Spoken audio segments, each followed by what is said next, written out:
start recording.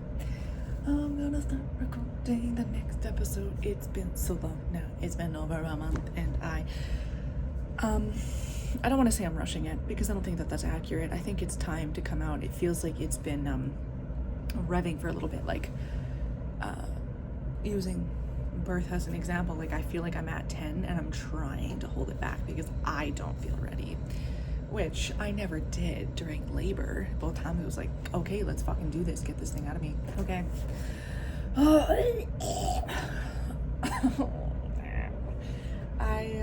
I feel really, really anxious about starting this episode, and I think it's because I feel very vulnerable. This episode means a lot to me. It's a lot longer, which is unusual than, it is. My 4.5 pages. This is like 6, and it's actually sitting really, really wrong for me.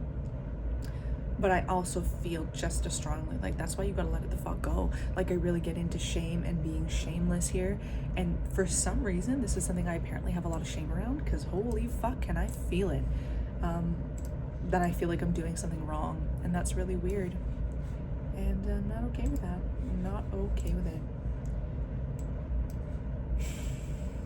Wow. Okay. So welcome back to SENSI.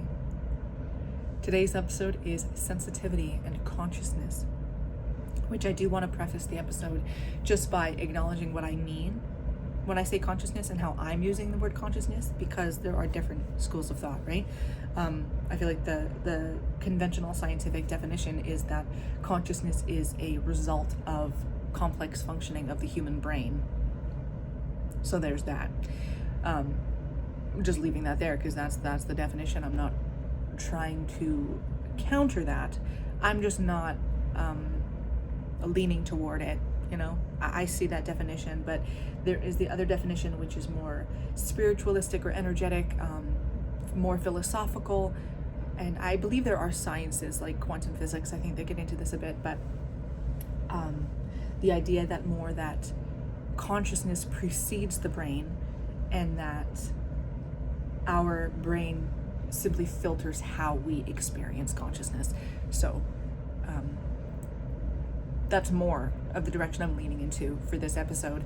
And when I'm speaking of consciousness, I'm more speaking of pure consciousness, not consciousness as just, not consciousness as in versus subconscious or unconscious, right? I'm talking about like pure consciousness. I'm speaking of something much more inclusive, I suppose. And I also do want to address that I will be using the words life and consciousness interchangeably in this episode, because as human beings, as conscious beings, the way we experience life is through consciousness. So I will, again, be using them interchangeably.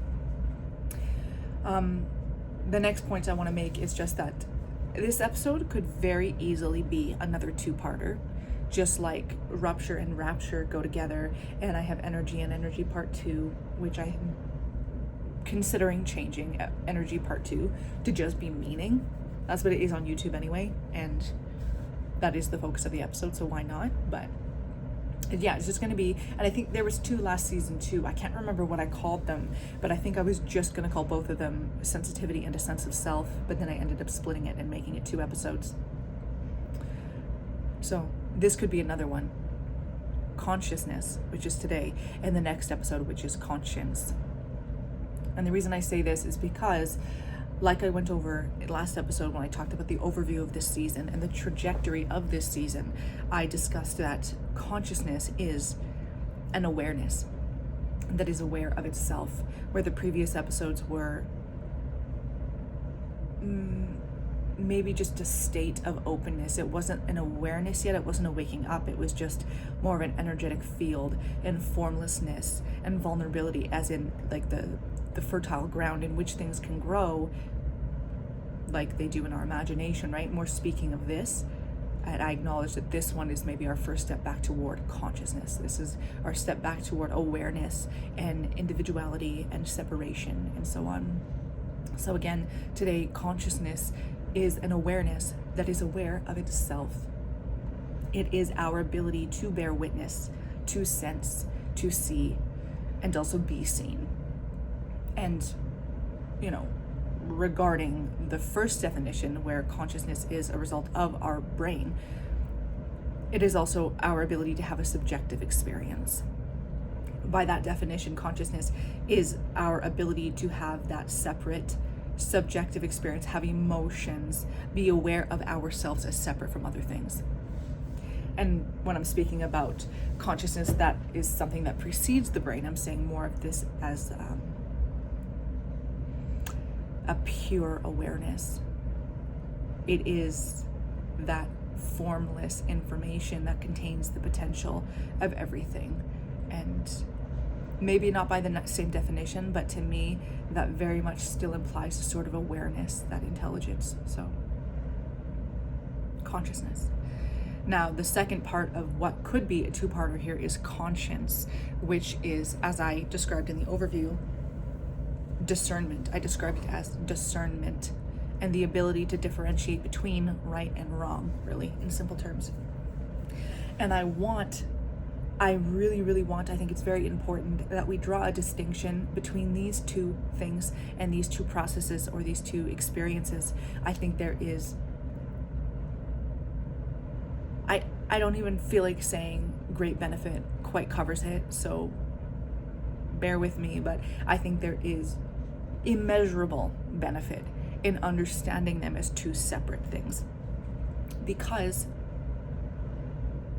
discernment comes very quickly for us. It's quite glorified. It's valued quite highly as someone's ability and willingness to discern. But I think that when we discern too quickly, when we're jumping to conclusions, we never truly and fully see what is before us. We end up discerning or trying to make up our minds before we're even fully aware of what it is that we are perceiving. That is the issue I see with that, where discernment is very much valued and seen in a positive light, because when you are someone who is discerning, you are being analytical and logical. And that is, intelligent and respectable behavior. And in society, it is valued as, productive. You are someone who's being productive. You're not going to waste any time. You're being realistic and you're being practical. What I want to bring up is the idea of hindsight, and how can we really claim any sort of hindsight when we're not really seeing, you know what I mean? How can there be an after sight when we're not really openly witnessing, perceiving, and aware of everything? You know what I mean? Before bias and all the things. And this is what I really and truly want to be establishing with anything that I say in this episode, is the seeing, the perceiving. Before any sort of dissecting or directing or deciding or discerning or dismissing, seeing, just being aware of whatever it is, everything. And I think that this is incredibly liberating, and it's in no way trying to minimize the role or the usefulness of discerning. I'm not speaking about discerning here, you know what I mean? I'm saying that there is something that precedes it. There is something of great value there. So from here, we finally do not have to decide once and for all, and absolutely, right from wrong. We're not having to be proactive and anticipate conclusions. We're not trying to compete for anything or snake up first place, right? We are not treating what we perceive and our ability to discern, right? We're not rushing to press the button like we're on a game show. We've got nothing to prove here. We are not pledging loyalty to what is appropriate or inappropriate. We are not organizing or even acknowledging hierarchy here and now.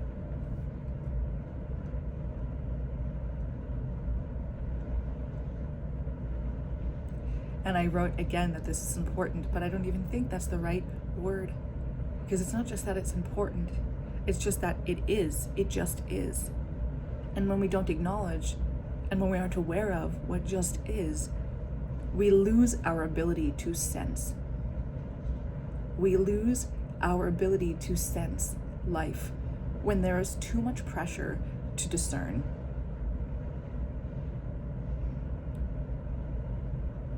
it's disorienting. It becomes incredibly disorienting when there are too many meanings to abide by, a great deal of which you don't understand and don't actually believe in, right? When there's too many orders to follow, and those orders that you're supposed to be following are contradictory, and when 9 times out of 10, they don't fucking matter at all.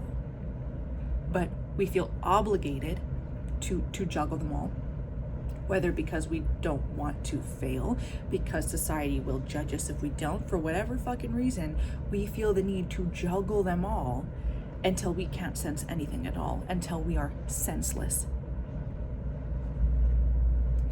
Now, I believe that if you need proof to be vulnerable, if you need proof that it's worth making yourself vulnerable, if you are looking for any reason, any fucking reason to give up, if you were always taking yourself out of the running, basically asking not to be alive, to not have to see or be seen,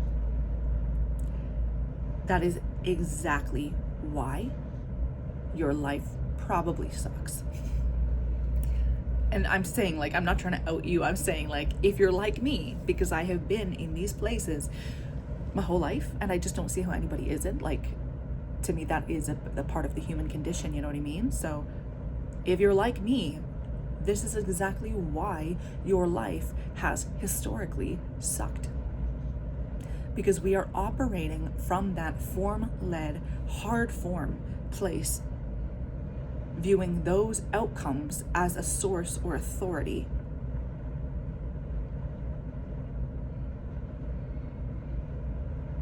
It's not good for us, if that is not already established in the past 5 episodes of this season. We know what it's like to live like this. We know it very well because we have lived here for most of our lives. I want you to think for a second, what happens here? What happens in your life? How do you behave? What do you believe when you are operating from this place?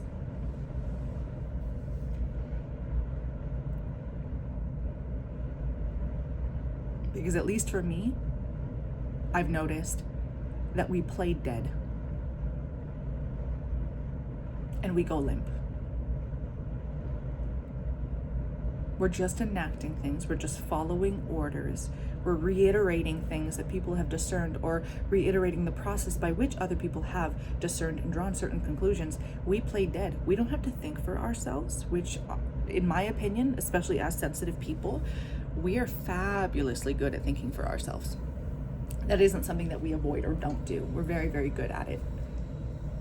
It's just something we're shamed out of doing, but we are very, very good at it. And when we are shamed out of it, we play dead. Because what's the point? We don't need to be an agent of action in our own lives when that energy has been corrupted and we can no longer, create change in our lives or in the world. What's the point? We play dead. We go limp because there's no point doing or being anything else. Now, I draw attention to this because that is the exact opposite of how pure consciousness operates. Pure consciousness is a motivated and aware state. It is curiosity in action. If I were to give it a word, I would say that pure consciousness is shameless. And I say that specifically because to me, when I say it's unashamed, to me that sounds like a subtracting shame, where we're not subtracting anything. This precedes shame. It is simply without shame. Shame is not a concept. It is shameless living. It is being alive shamelessly. And although I think this is just a human thing, this is just a life thing, this podcast being about sensitive people, of course, I'm going to bring it back to people who are sensitive, who are turned on, tuned in, whatever. In my experience, sensitive people are simply oriented toward this. We are oriented toward pure consciousness, and that is why we, I think, are fabulous at thinking for ourselves. I think this is why we are unabashed by nature. And that unabashedness isn't inherently out of rebellion. I think it becomes about rebellion, but it isn't by nature instinctively about rebellion.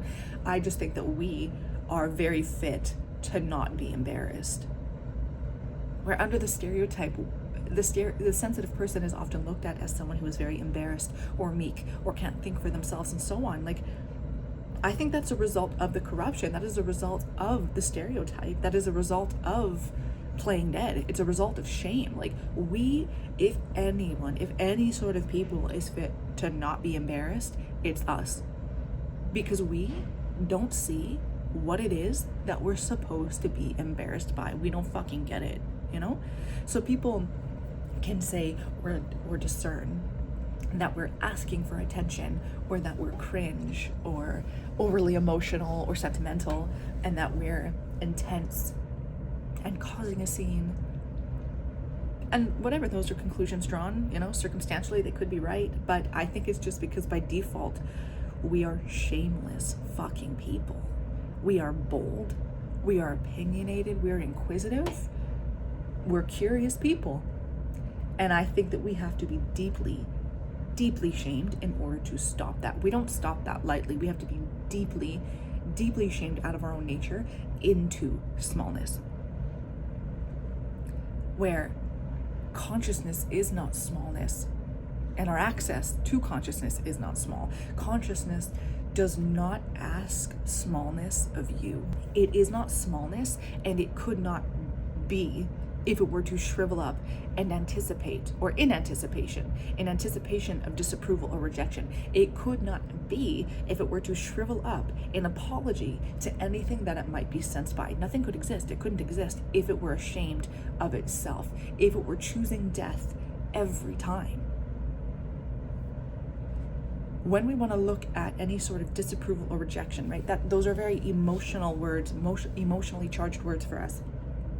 If you want to look at them as more neutral and in the lens of life and consciousness itself, not in a discrete human sense, any disapproval or rejection that life may experience only serves to redirect it.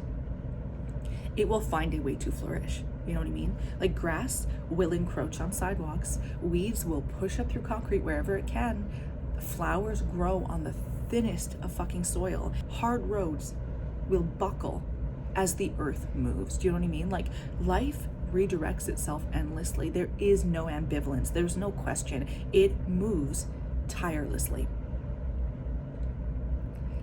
There is nothing more legitimate than that. And that is your heritage. Before any heritage, your programming, before any programming, you are a descendant of this above and beyond anything else. That is your lineage. That is where your awareness comes from. It is where our lives start, and it is where we want to live our lives from. And maybe you want to word it as that is how we want to approach life again. If we want to live a life worth living, if we want to enjoy ourselves, if we want to make use of our sensitivities, if we want to live and experience joy and openness and positivity and energy, if you want to live with energy, whether that mean like you have energy in your body in the moment, or energy as in you're connected to a greater source, you have the source of energy to move and create change in your life, you have to stay close to consciousness. Where in most of our experience in the stereotype, we are being taught to forego that connection and to just listen, to shut up and listen, not to consciousness, but to authority, to institutions, to judgment, to shame. So I repeat, this is where we start our lives, and it is how we want to approach life again, if we want to enjoy life and have energy for life. We do this by staying close to consciousness, because this is where we see. And that is literally the heart of it, right? We can see. And I want to establish this too, that we can see here. We see clearly here because there is a lack of meaning. Words like disapproval or rejection, there is a lack of meaning behind. We can recognize the context around it, but we are coming from a neutral energy, formless, consciousness / awareness space. We are open and witnessing everything that comes up so we can see clearly here, because there is a lack of meaning. This place precedes meaning. And if I haven't made it clear yet, I fucking love meaning. I love creating meaning. I have no shame in creating meaning in my own life. That doesn't change the fact that meaning is filter. And filter creates bias, which clouds our vision, which clouds our consciousness. And in this process, we are wanting to uncloud consciousness so we can once again see what the fuck it is, so we can remember wellspring. So this season so far, when I have spoken about energy or soft forms of imagination or vulnerability or just sensitivity itself, to me, these are all facets of pure consciousness. They are ways that consciousness experiences itself. And to finally recognize them, the things we've always known, but to recognize them, intellectually, analytically, as useful and legitimate. They are legitimate methods or skills or tools or states, is how we are going to begin the modeling process that we have lacked. In the first episode of this season, near the end when I was discussing why the podcast is called what it is, I talked about your sensitivities and how they can serve as that mentor that you may be lacking in your life, serve as that mentor that models and encourages patience and discipline, fortitude, resilience, service. We get to create that for ourselves here. We're not going to wait for other people to do it anymore. Fuck that. We've wasted a lot of our lives waiting for other people to do shit. I got the energy. I got the vulnerability. I got the access to consciousness. I don't need anybody else to do this. I've got the energy. I've got the volition to move. I don't need to wait for anybody else to do this for me. We are going to do it for ourselves. And then we get to be the people who have embraced this journey, who have honored it, viewed it as a privilege, and then have gotten to come out. We get to come out on the other side of this more powerful. We get to create that model that we have lacked. So again, it is of the utmost importance that we never lose our awareness of where we sense from, that unpolluted wellspring, because that is what we are going to use as a framework or a model for how to operate healthily and successfully in life.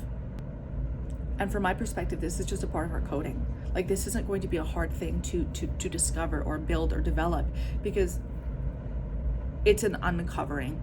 You know what I mean? It's going lower, it's dropping in lower. It's just a remembering what we already know and remembering how to feel that intuition and act on that instinct. It's not another code or another framework or another, what did I say above or before? I said orders to operate, orders of operation. Yeah, this isn't another, order of operations that you have to implement on top of other things. This is you going below all these processes that you have learned to remembering what is the purest one for you. It's uncovering. So if you're in a place where you feel like you can't be vulnerable, that you struggle to allow yourself to be vulnerable, if you're having a hard time accessing your imagination or ideating or problem solving, if you struggle to meditate, and by that I even mean grasping meditation, like understanding the concept of it, right? Like, so often people will say things like, I can't meditate. I don't know how. My mind just can't get quiet. If you find yourself saying things like that, if you find yourself in any way insensitive or numbed, those are all very clear signs that you have lost access to pure consciousness, and that meaning, discernment, is polluting something that is otherwise very, very simple. What is complicated is shame. If consciousness is shameless, what complicates things and blocks in that consciousness, or blocks your access to it, or blocks it out, however you want to look at it, that is shame. Shame is complicated. Shame is distress. Shame is second guessing everything, like literally everything. Shame is humiliation. It's disorienting. Shame takes any hint of vulnerability in a situation and it exploits it. And the worst thing about it is that it often permeates our whole lives, despite the fact that life itself is shameless. Our lives are inundated by shame. And it makes even the smallest moments, and by that I mean even like the smallest, most asinine, most microscopic, inoffensive moments a bigger deal than you. It makes the smallest indiscretions, if they could even be called that, more important than you, your existence, your livelihood, your health, your happiness, your peace of mind. It makes you matter less, like so much less than, you know, the hot water that a parent has to pay for, or, you know, a mark that you got on a test. You know, a quiz mid-semester in sophomore year matter more than you. It makes you matter less than what your parents want you to be. It makes you matter less than their desire for you to be whatever, you know what I mean? So not just that thing, but even their desires, their emotions, their feelings matter more than your actual existence, you know what I mean? It makes you matter less. It makes you matter less than that cousin or that sister that they're comparing you to. It makes you matter less than that rip in your favorite pair of jeans that your mother-in-law just can't stop making remarks about. You matter less than that second helping of food you took, you know what I mean? Your comfort and your pleasure matter less than your spouse's desire to get off. Shame makes these smallest and most private of things that often shouldn't even really garner attention, let alone hate or harm, and makes them a subject of surveillance. And these experiences teach us that our very existence displeases others. It turns basic and life-affirming experiences into punishment, which hurts. Just in its own right, that hurts. But beyond that, it's saying that you deserved that pain for wrongdoing. That you existing somehow has wronged people and you are being penalized for it. That is how shame feels. Basic hygiene, like taking a shower, you are undeserving of. You owe someone for that. Food, which you literally need to live. You want to express yourself in a pair of jeans that you like. You owe someone for that. Or they have sentimental value, there's memories attached to them. Or they're just simply fucking comfortable pants that you don't want to get rid of. You're not entitled to those experiences. Enjoying that texture or flavor of your favorite meal, so you want to take extra. You're not entitled to that. De-stressing for a few minutes in a hot shower after working all day and being tired. Nope.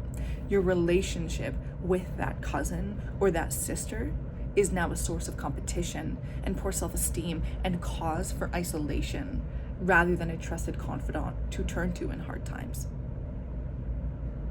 Basic and life-affirming experiences become a source of pain and humiliation because of shame. And these experiences are then ruined for you. You can't enjoy them again. You lose access to joy.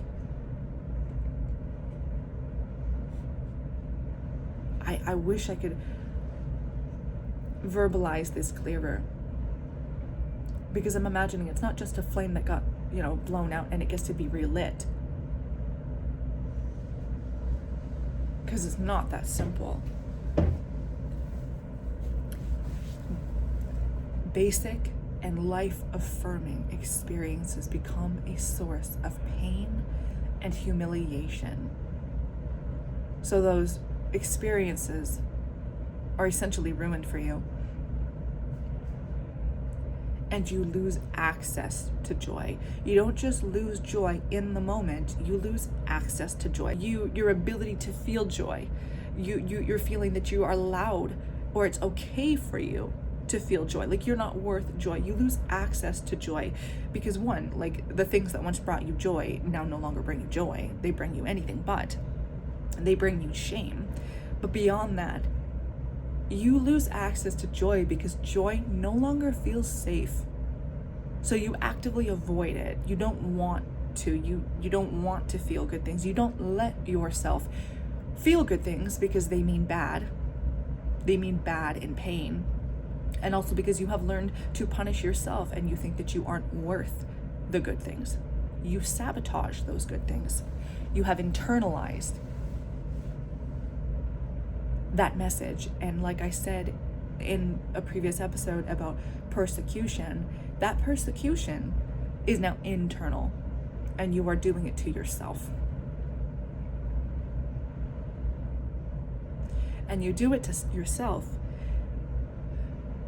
because those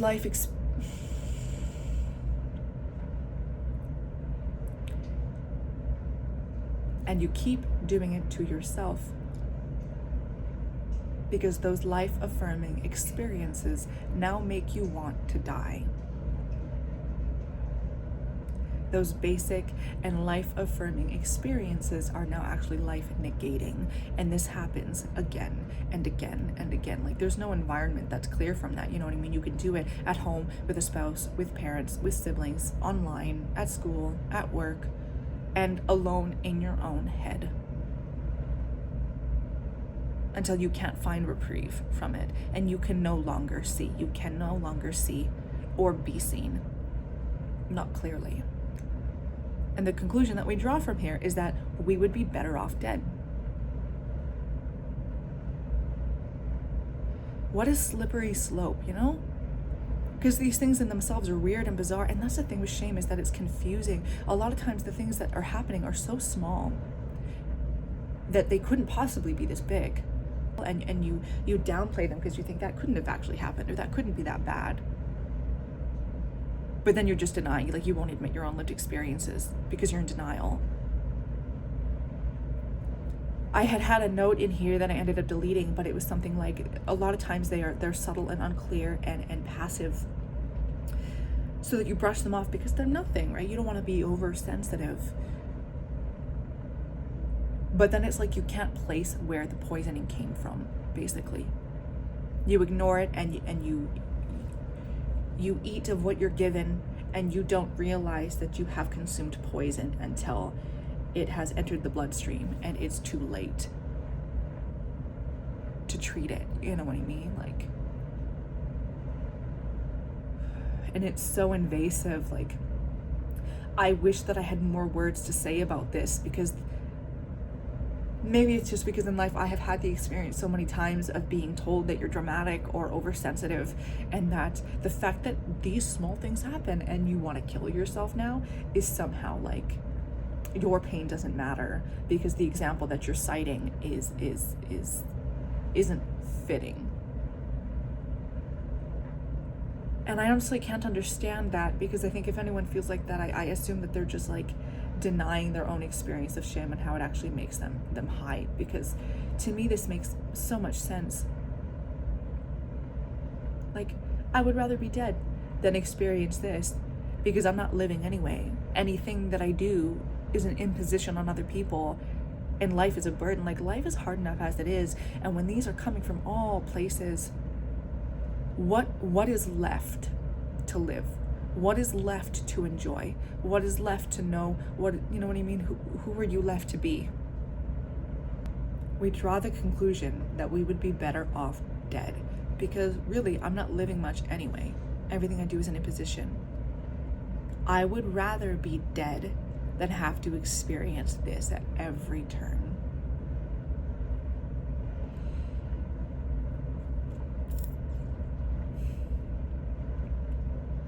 I literally just feel a moment of silence for how absolutely devastating that is and how devastatingly common, you know what I mean?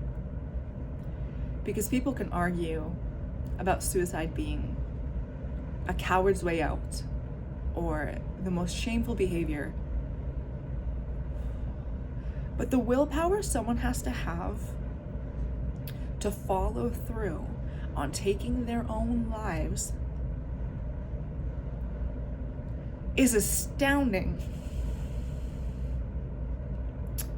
And it's just so crazy to me, because when it comes down to it, like, none of that's even true, you know? None of those things fucking matter. Not nearly as much as you. Like, not even close. But it's like shame makes you forget that. Like, shame erases you, you know? And in that way, it corrupts consciousness itself, you know what I mean? Like, but does it not accurately describe what's going on under the stereotype?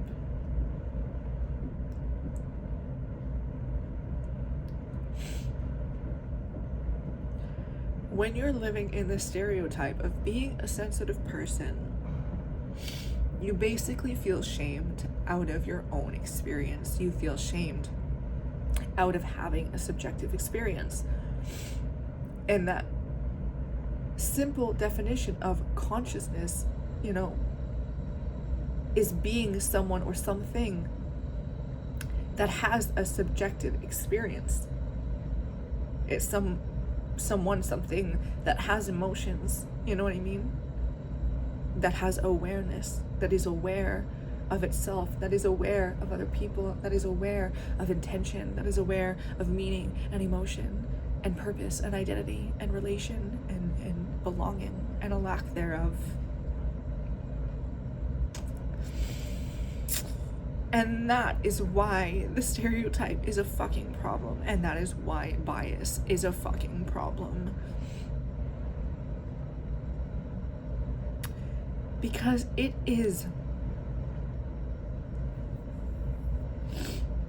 telling you that your life is not legitimate, that you are not legitimate. That is what it's saying. And people can disregard that and say that's not what shame is saying, that's not what they're saying, you're being dramatic. But like, in it from a form-placed place, from discernment, you know what I mean? Maybe not. Maybe when you're saying, well, the word just means this, it was just a comment, it's just this many letters, it just lasted for this long, how can that possibly mean so much to you? That is such a dismissal of a lived experience, and also accountability and cause and effect. Because when you are undermining someone's right to exist and take up space and literally just be and laugh how they laugh and talk how they talk and feel how they feel and express themselves how they express themselves and to show love and to have hobbies that they do, when you are questioning the legitimacy of someone's existence, like, I just like that's literally making them question. You are putting into question that you don't understand the value in their existence. You don't understand the value or the need or the reason or the cause to even accept something like this. Like, it's just so lacking in awareness. Like, to me, that would be the conclusion makes so much sense, because you're undermining their right to exist. So of course they start questioning whether they should exist or not, and it'll get to the point where they decide, actually, yeah, I shouldn't, I don't want to. Existence, you're right, existence isn't necessary, I don't need to be here. That they literally like go against the most basic like nature of being something alive, going against self-preservation and ending their own lives. Like, that's crazy to me. And I don't understand how people don't understand that. Like, that's crazy. And how crazy is it too that even in that, even when someone would end their own lives, they would still have people on the other side shaming them for that too. Crazy. Some fucked up priorities, you know. I didn't expect to cry in this episode, but it matters a lot to me. It matters a lot to me.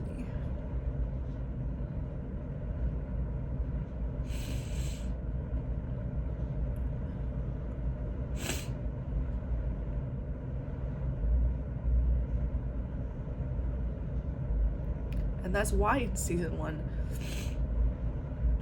I talked so much about validating the subjective experience. I think I worded it a lot like, not as truth or absolute, but as real and valid.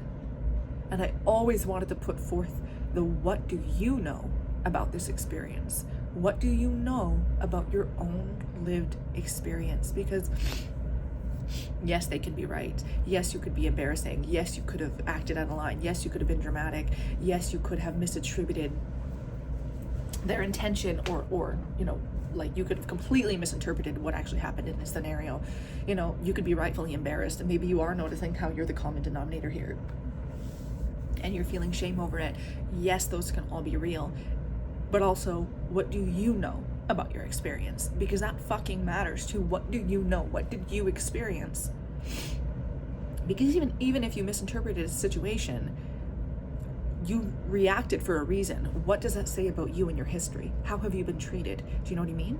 You can apologize to this person and recognize like, hey, that wasn't on you. I'm sorry for putting that on you.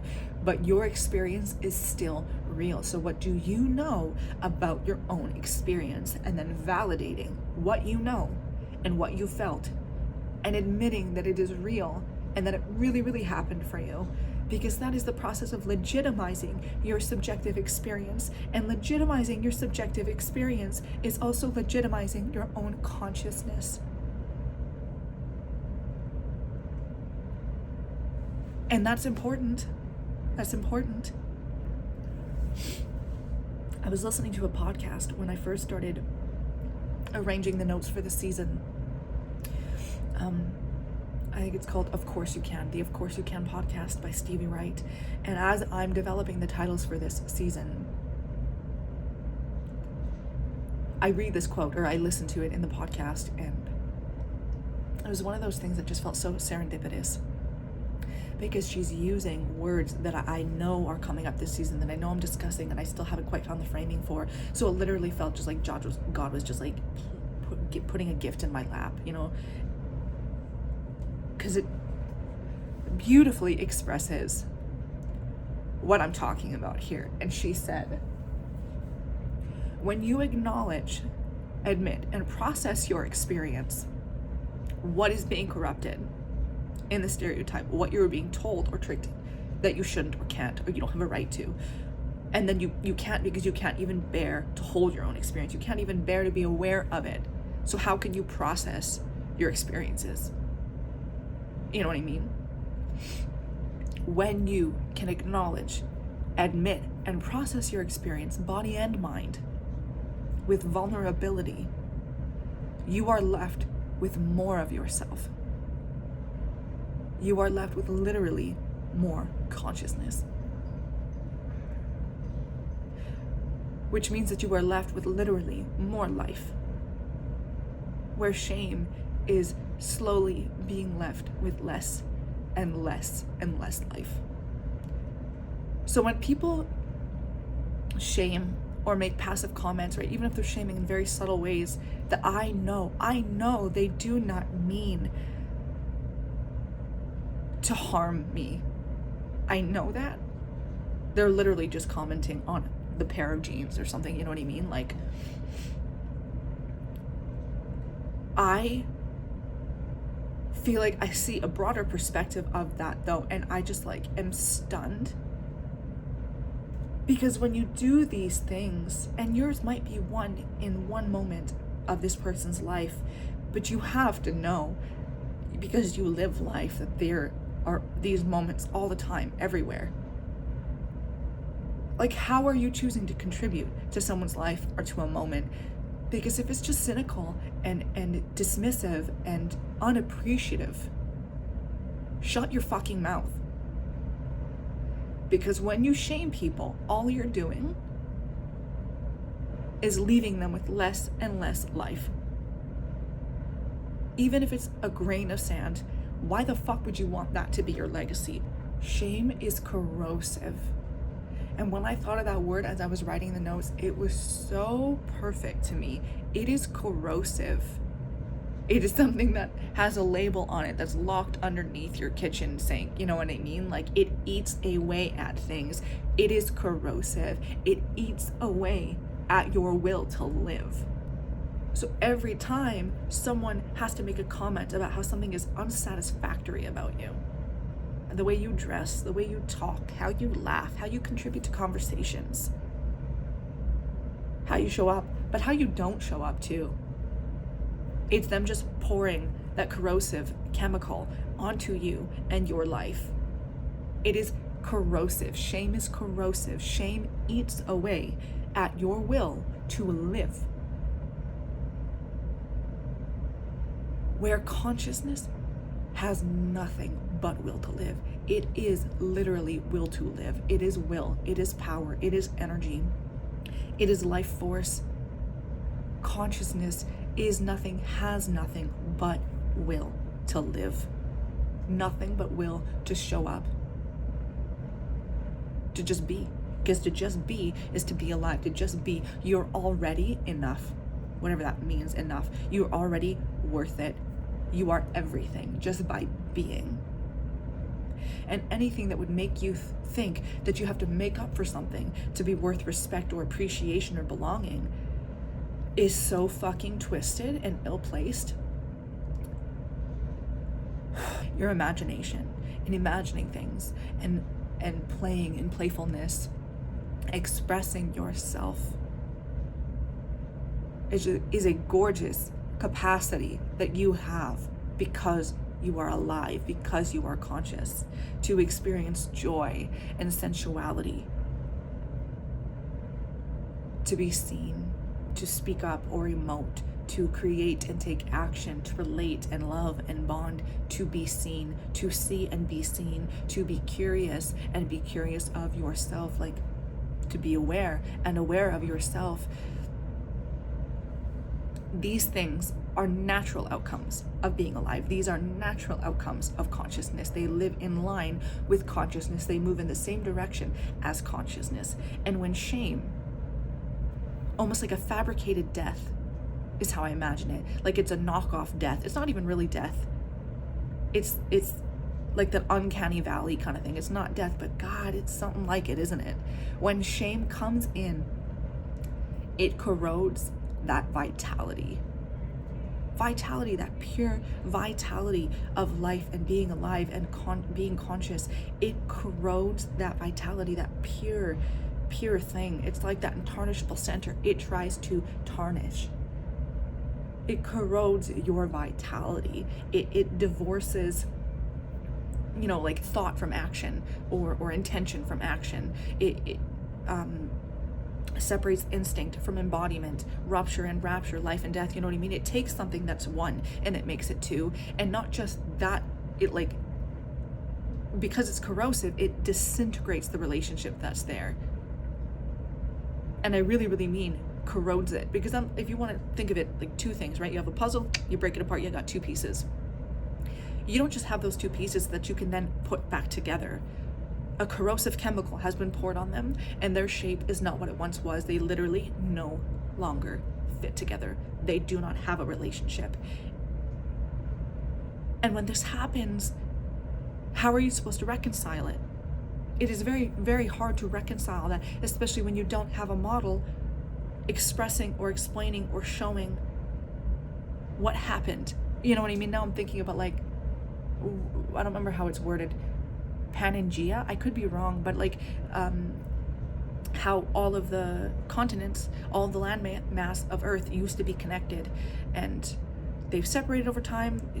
The shape of them has slowly been corroded over time from water and so on, and that it wasn't until we were able to really, really witness it and examine it, and all the sciences that go into this that I have no concept of, to show how these things actually did line up. They did come together. Unless you have that overseeing narrative or perspective or person or knowledge or whatever to say, hey, these fit. Do you see that?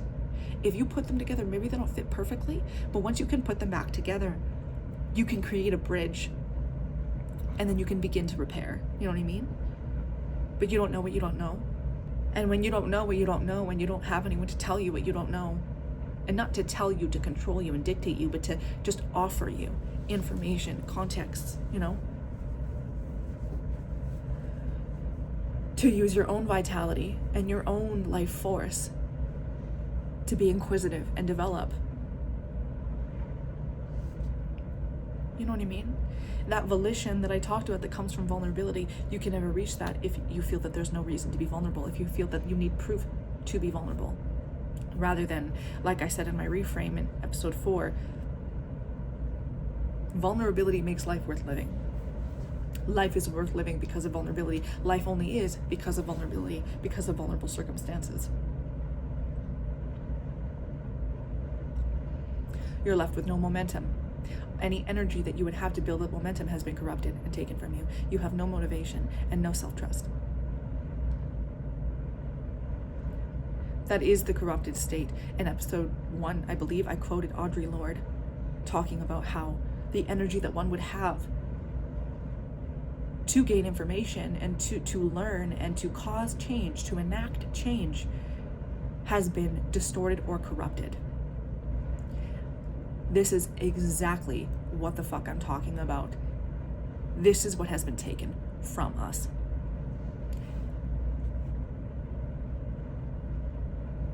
And that matters a lot. And if you want to reconcile that, you're going to have to want to experience and engage with life as if it is worth knowing, rather than shriveling away in case of things, out of apathy, in suspicion, to impress whoever, whatever. Life is shameless. And when you can live life shamelessly, it makes life much, much simpler. When you can take that, I'd rather be dead, like there's no point in me being alive, and it turns into an I'd rather live, that is such a game changer. Like, around the time that I had my son, I'm going to try and remember this accurately here. Around the time that I had my son, I was really going through a big change, and I would say that this is a change that definitely laid the groundwork for the big change that I made around the time that I started making this podcast. Because, you know, when I was younger, I definitely lived in the stereotype. I didn't know where my place was. I didn't know what value my qualities had. I didn't know how to actualize them. I felt alone. I was definitely antisocial. I was unstable. I was suicidal. And I got to this point where it almost came head to head. Like, there was an apathy that I had toward life at a certain point. I was like, this is all there is? Fuck this. But when I got to a part where my apathy, my limpness met something that was much more abrasive and harder, and I'm an angry fucking person. Like, I have feelings, I got lots of feelings, and anger is one of them, and it made me become active, where I was very reactive, but also very passive in my life, meeting a force that was so, from my perspective, very overactive. I either had to completely submit, and I want to say pass away, but I don't even mean like literally die. I mean basically be like lose consciousness, just forfeit consciousness, forfeit awareness, completely live my life in a dissociated way. You have to react. You have to defend. That self-preservation comes in. And even though it was probably the most suffocating experience I have ever had in my life, it really enacted that vitality that I felt. It really brought me to life. That I had something that wasn't always a wet blanket. It was a fire lit under my ass, and I like had to fucking fight back and get angry and act. I had to act. I was always so petrified of acting in case I misacted, in case I did something wrong and hurt someone. And I got to a place where it's like literally everything I fucking did was wrong. Everything I did I had to be ashamed of. So it turned that passive I'd rather be dead. The way that I worded it at the time was how you constantly think, I can't do this anymore. I'm going to break. It's going to end. I'm going to lose. You know, you feel, whether it's a literal or a metaphorical death, you feel it coming. Like there's nothing else I can do. I can't take anymore. I have no more resources. I don't know what to do. I don't know what is. I don't know what isn't. Nothing makes sense to me anymore. You think it's the end. It's the rapture. It's like that final precipice of rapture. Sorry, the final precipice of rupture. Oh. And you think this is it. There's nothing else to do. And then you realize that you bend. Like I finally submitted. I finally succumbed to rupture. And then you open your eyes and it's like, you're still here. You're still alive. But you could say you snapped, but for me it was more like I bent. Suddenly, these things didn't mean anything to me. And it wasn't, like, I guess you really have to come to that point where it's like, I would rather die. So what are you gonna do? You're gonna take action on it? Because you're not gonna take action on it, which I hope you don't. I hope you never, ever, ever, ever do. That I'd rather be dead flips into, I'd rather live. And thank God I got to that point of it being like, it's not I'd rather be dead than subjected to shame. I'd rather be dead than have to show up here again and be humiliated and be unappreciated and be pulled apart. I'd rather be dead than these things. Than dread and shame and fatigue and depression and ugliness and torture and twisted whatever, all the yuckiness. I'd rather be dead than all these things. It turns into, I'd rather be alive, actually. I would actually rather be alive than have to experience this. Like, this isn't living. I would rather live alone than have to live with you. Like, I would rather be antisocial, bringing in that antisocial topic again. I would rather be antisocial. That actually sounds like freedom. I would rather be antisocial than have to socialize with you. I would rather be in debt. Debt sounds like freedom. I would rather be in debt than be living in shame because I owe you money. I would rather leave everything I've ever known, leave the house that I helped build and I've paid into, the life that I've built here. I would rather give up everything that I own than have to live here in this house with you. I would rather be a high school dropout and anything and everything that entails than have to just like stay on this assembly line because I'm supposed to. You know what I mean? Like, I would rather live than all these things. My desire to live, my vitality, my hobbies, my hopes, my identity, my consciousness is so much fucking bigger than all of these things. And the fact that I've been trying to somehow make myself smaller to somehow be acceptable, to be relevant, to be of use, to belong, I am just hurting myself. Like, all of these structures that have contained me are actually so much smaller than me. I don't know if I've talked about it in the podcast, and I think I have. It was just watching the movie Big Fish, and you know what? Sometimes you can hear something a million times, and sometimes they're like the simplest things, but they leave an impression on you. So clearly, I watched that movie at the right time. So when there's a scene, I don't remember his name, but Ewan McGregor is the actor, is, taking the shortcut through the forest, and it's getting darker and spookier, and he's getting scared, and it's closing all around him, and he's again not going to be able to escape, and then he just realizes, I don't die like this.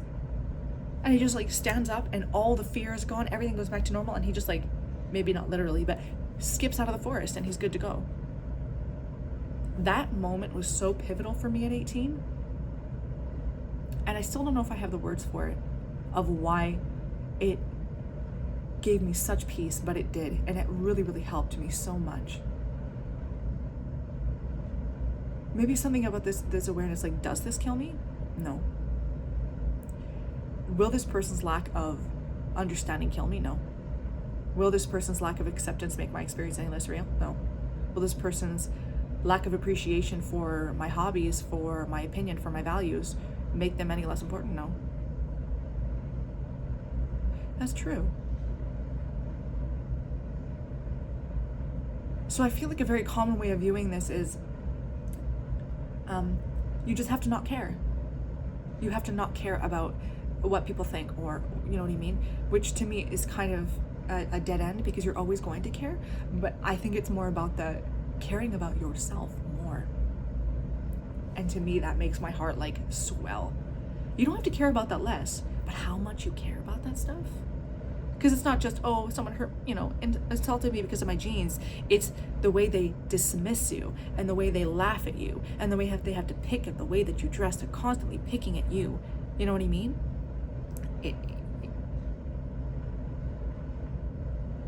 You have to care more about yourself. You have to care more about your self-expression. You have to care more about your hobbies and about these things and the way you show up and your sense of dignity. You have to care about that shit more than you do about them. You have to care about your own acceptance, your own understanding, your own belonging, your own peace of mind, your own livelihood. You have to care more about your mission, your values, than you care about them. Especially if there's someone who's going to be dismissive of you all the time and laugh about it. Like, they get joy. It helps build them up to snicker at you. Wow. That is such a dense exchange of energy.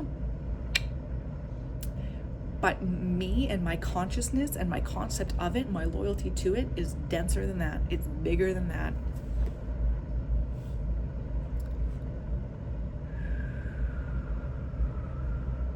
Turns into an I'd rather live. That's so powerful. There's these beautiful lines in the last song on Ariana Grande's new album. The song's called Hampstead. And the couple lines are something like, I'd rather feel everything than nothing every time. And that is what you want to have loyalty to, you know what I mean? Your ability to sense, and your life force, and that vitality, and your own consciousness. I'd rather feel it all than nothing every time, even when it hurts. Because when I come to feel nothing, and life is nothing, and I am numbed, and I can't sense, I can't discern, and I don't know what's real, from that place it only makes sense that life is an odd prospect and not really worth it. It's not worth your consciousness.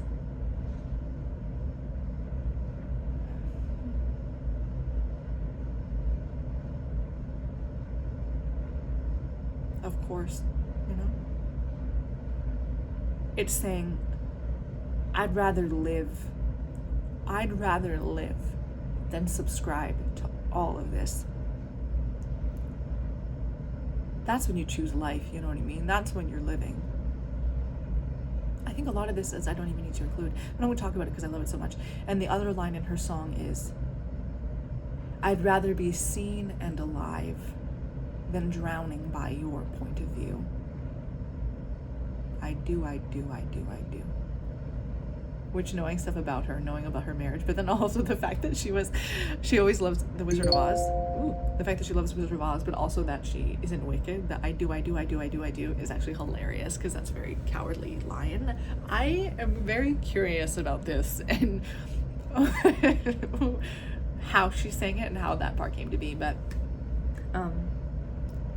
and that too perfectly encapsulates what it is to me. I would rather be seen and alive. Being seen, being conscious, being aware of myself, having others aware of me. I would rather be seen and everything that entails and alive than constantly trying to hide and make myself smaller because of other people's lack of understanding or lack of appreciation or active dismissal of me and my life and my identity.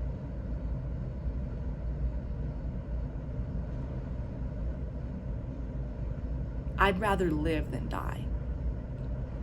And living in shame is a very slow death, you know what I mean?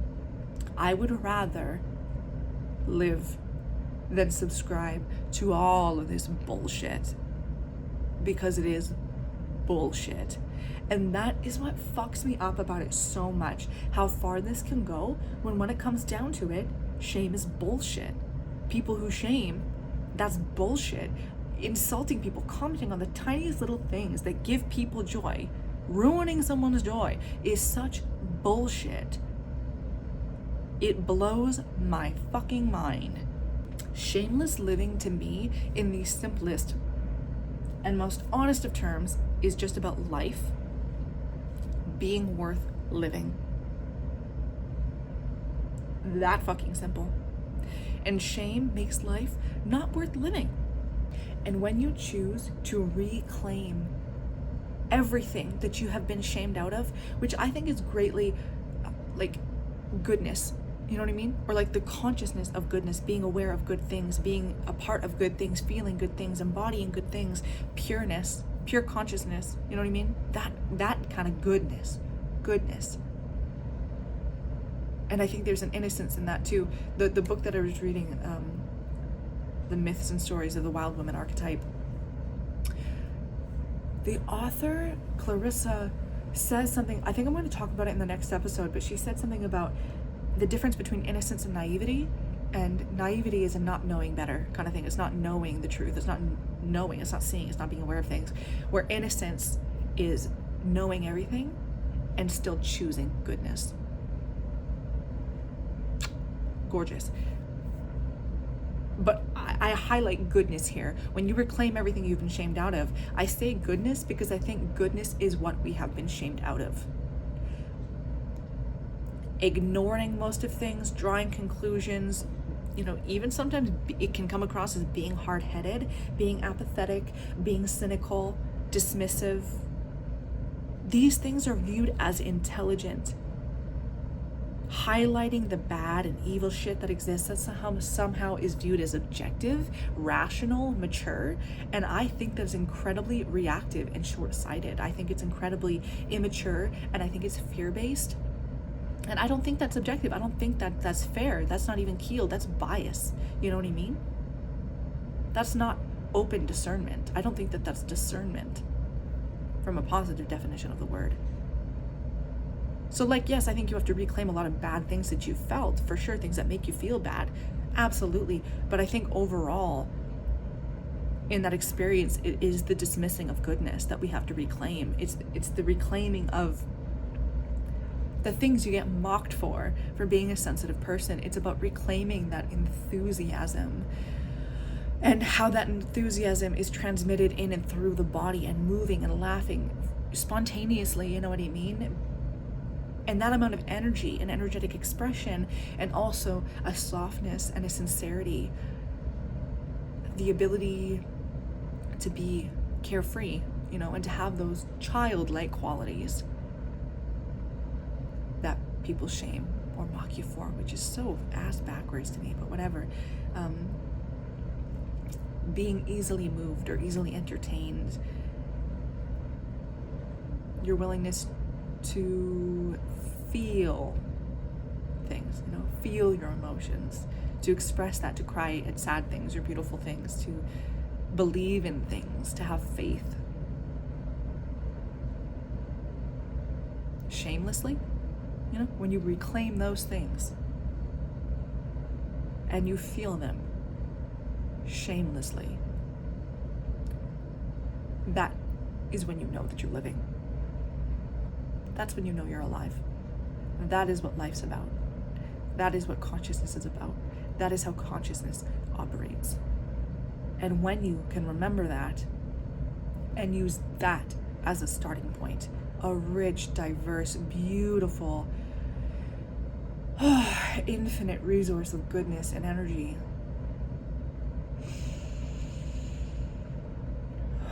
that feels like freedom.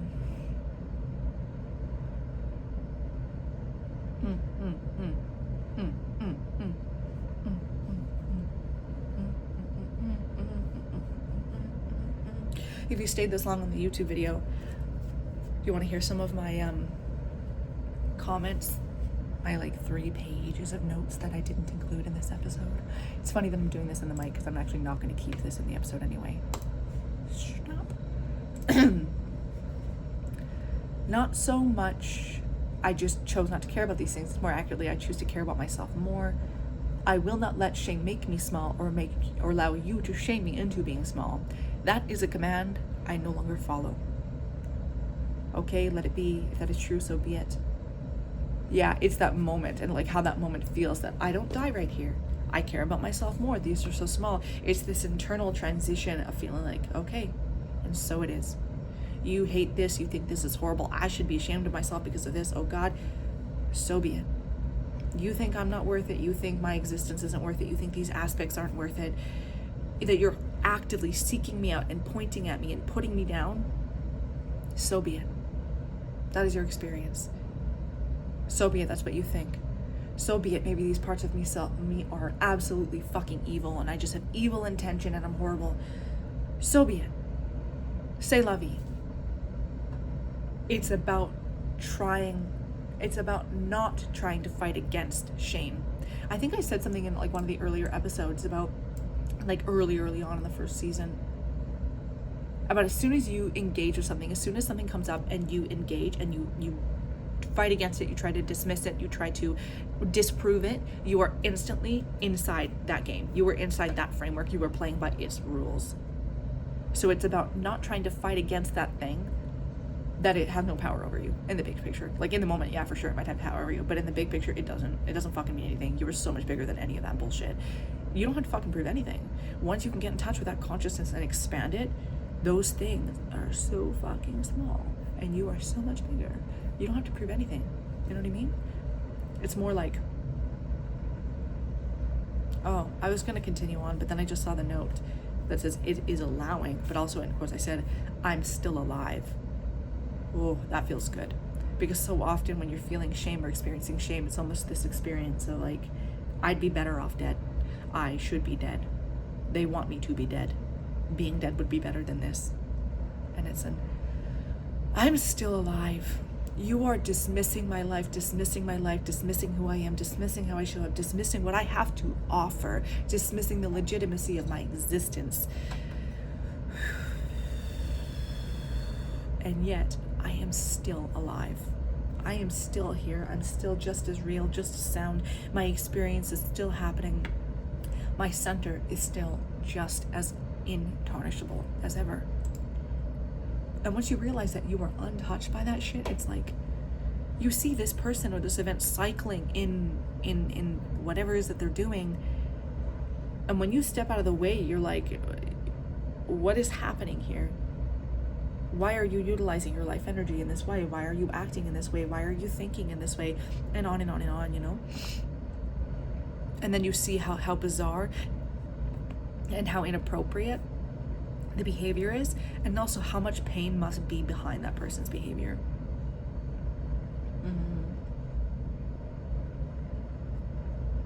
Then have your approval. Because as you submit to the shame or alter your behavior based on the shame, it's like saying, I need this. I need your approval, or I need that money, so I am now obligated or indebted to you. Like, I need your agreement. I need your understanding. I need your company. I need you, and I need that more than, like, you validate my existence. I need these things. So I'm willing to be shamed. I'm willing to submit, to make myself smaller in order to maintain my connection with you, connection to that resource and so on. When ultimately, they don't fucking matter. They don't dictate your life or your life force or your worth. You matter more. You are worth more than any of those fucking things. Something else that I recorded the other day that I haven't used, and I don't think I'm going to, but I was working on this, and working on this brought up a lot of emotions, clearly.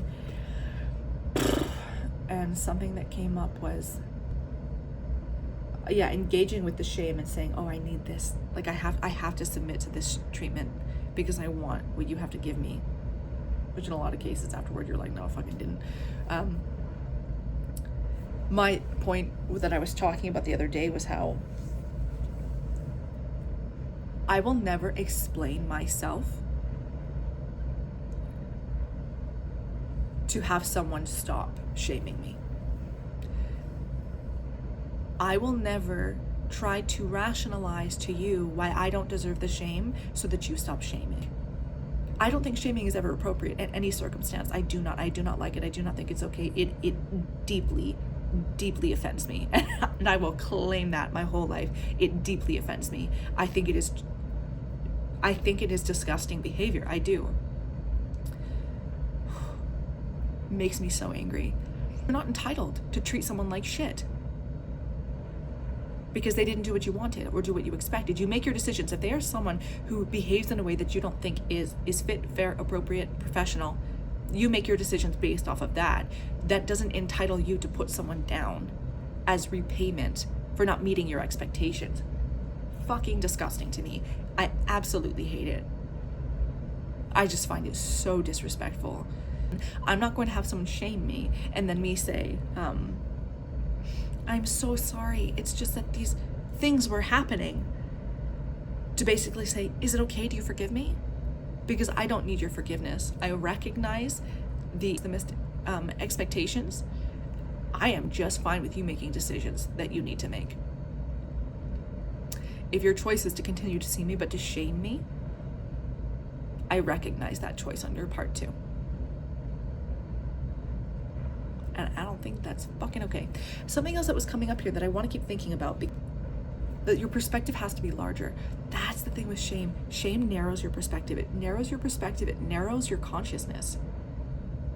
It narrows your awareness. So that these things feel so big and you are so small in comparison and you have to make up for something. Like, it's so distorted. It's insane.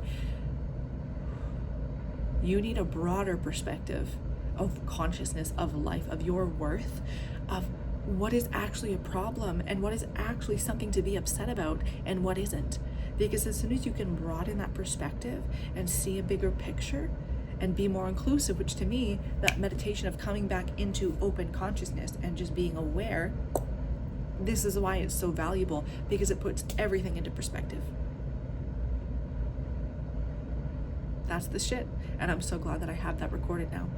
Shame narrows your perspective. It narrows your awareness, aka your consciousness. So it's almost, I don't remember what that move is called in movies where they zoom in or out at the same time as they, what is it? They change the perspective. It happens in Jaws. I can't remember what that move is called. It's a really cool one though. I think it's you're moving the camera in as you're zooming out or whatever, or you're pulling out as you're zooming in, and it just changes the perspective and it's disorienting. That's what shame does. It takes something, you're this big and this is what's happening is this big, and the shaming that someone's doing at you, it's like you shrink and this thing gets way bigger, and then you like that shift in perspective in itself. That is what happens. I feel like that's the mechanism of shame, is the way it changes your perspective. And because from that perspective, you are by default in that perspective, yay big, when this thing is this fucking big. You know what I mean? It's a mountain. It's a fucking massive boulder in comparison to you. Like, this is so big and you're this big. And that's why it's so dehumanizing, because implicitly you understand your size, you understand your worth, you understand consciousness, and you understand how big, 5 minutes of hot water is in a shower. You understand how big a hole in your fucking jeans is. So the fact that someone would express themselves and use their life force to shift that perspective like that is bonkers to me. I feel like when you zoom out like that and you see that perspective and that mechanism, the fuck? And people do it all the time without even recognizing it. I really want to keep riffing on this because this is so rich to me. Shame alters the perspective, so by default you are smaller than this bigger thing, even though instinctively you understand the distortion. You recognize the distortion, even if you can't place where the fuck that distortion is coming from. You know something is distorted, but you can't prove it. And so it's a very hard situation to be in, where you feel like to hold to your integrity and basically deny what appears to be reality at that time. especially when you're with very manipulative people who are really, really relying on your lack of clarity, and this experience twists that clarity. It makes you unclear. It makes things unclear. And as soon as they do that, it's almost like manipulative people have the upper hand. And then all they have to do is keep pushing. They have to keep pushing, keep pushing. You're already small. They've already got the upper hand, you know what I mean? Like tug of war, they're already winning. They just have to, you know, time that last tug well, and they'll have won. And you will be disoriented, and you will be on your ass, and you'll not know what's what. That is what shame does. Oh, even giving that perspective to shame was so yummy, because I feel like that really gives it a concrete way of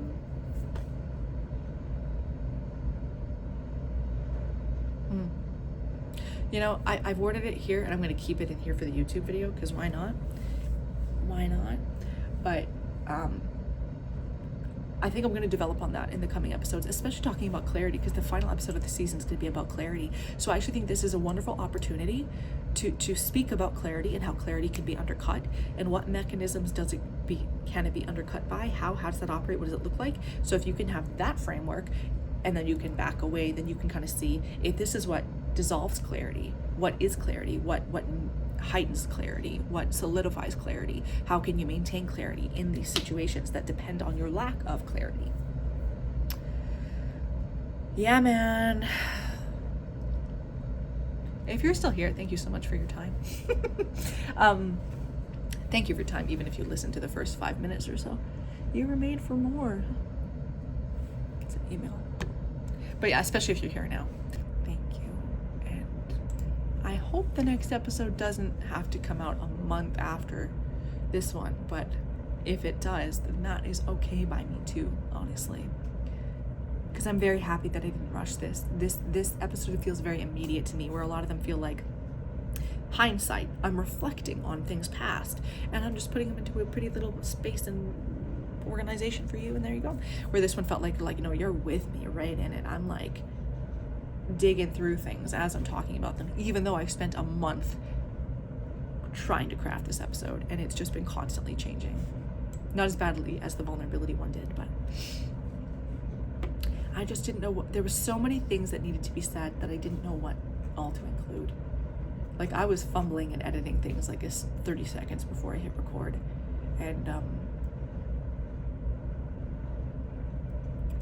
And there's like 1, 2, 3, there's 3 pages of notes after all the notes that I included. Interesting. I wonder where those are going to belong. Some of it I was going to have in a meditation, but I don't need to be recording this right now. Like, if anyone is watching this, like, that's crazy. Thanks. That's awesome. But